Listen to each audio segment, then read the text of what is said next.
Saya sudah periksa ibu-ibu. Dia ngaku-ngaku cucu Nabi. Di persidangan dia ngaku cucu Nabi. Di ceramah dia ngaku cucu Nabi. Dalam darahku ada darah Rasulullah. Dalam tubuhku ada darah Rasulullah. Saya periksa silsilah dia. Ternyata silsilahnya melenceng kemana-mana.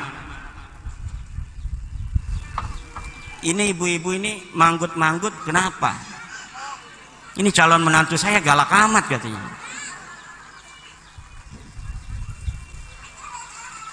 Orang-orang yang selama ini mengaku cucu Nabi ternyata secara ilmu nasab tidak terkonfirmasi mereka sebagai keturunan daripada Rasulullah Muhammad sallallahu alaihi wasallam.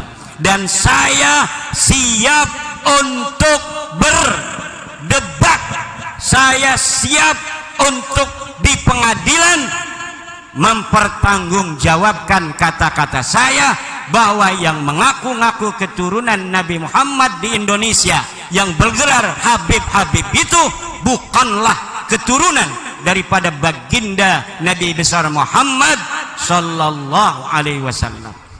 Yang kedua, bukan dengan nasab tapi dengan tes DNA.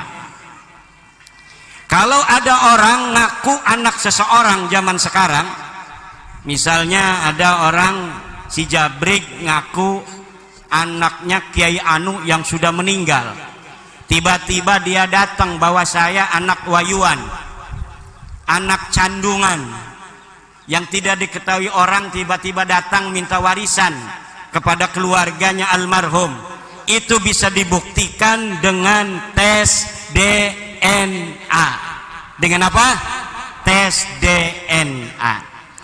Tes DNA ini selain dia bisa untuk mendeteksi daripada nasab yang dekat, ayah kepada kakeknya, anak kepada ayahnya, juga tes DNA ini bisa mendeteksi nasab yang ribuan tahun yang lalu.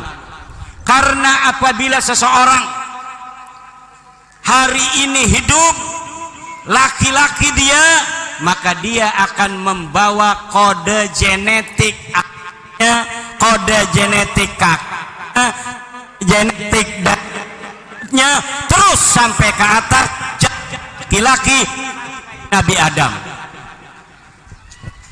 Saya ulangi, apabila seorang laki-laki, Bu, hari ini saya membawa kode genetik ayah saya, kakek saya, buyut saya, lurus laki-laki sampai Nabi Adam.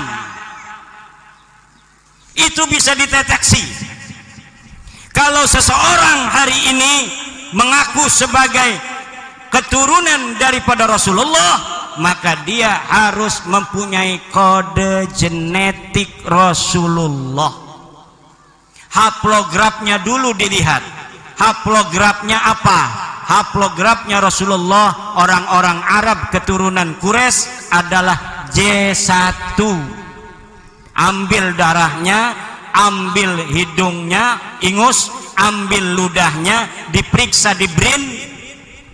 Sekarang ibu-ibu akan ketahuan ayahnya ini keturunan siapa. Dari mulai ayahnya ibu-ibu sampai Nabi Adam ketahuan. Ibu-ibu sekarang yang hadir di sini, kalau diambil ludahnya, dimasukkan ke lab, akan ketahuan ibunya siapa, neneknya siapa, garis lurus sampai ke Siti Hawa. Dan para keturunan Rasulullah yang ada di Timur Tengah sudah mengadakan tes DNA. Hasilnya mereka adalah keturunan Nabi yang berkode haplograf J1. Sedangkan yang ada di Indonesia ini, yang selama ini mengaku-ngaku sebagai cucu Nabi dari orang-orang Yaman, itu haplografnya adalah G. Apa artinya G? Dia bukan keturunan Arab. Jangankan dia keturunan Nabi, keturunan Arab aja bukan.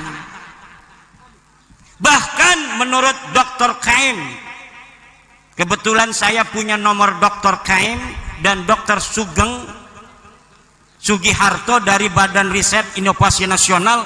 Saya tanya, Dok, ini keyakinan berapa persen? Keyakinan ini Pak Kiai ilmu biologi 1 tambah 1 sama dengan 2. Jadi kalau orang yang hari ini mengaku turunan Nabi, haplogramnya harus apa, dokter? Harus J1. Kalau dia ini ngaku cucu Nabi, harus ketahuan orang Arab apa bukan? Itu yang pertama. Kode haplogramnya orang Arab adalah J1.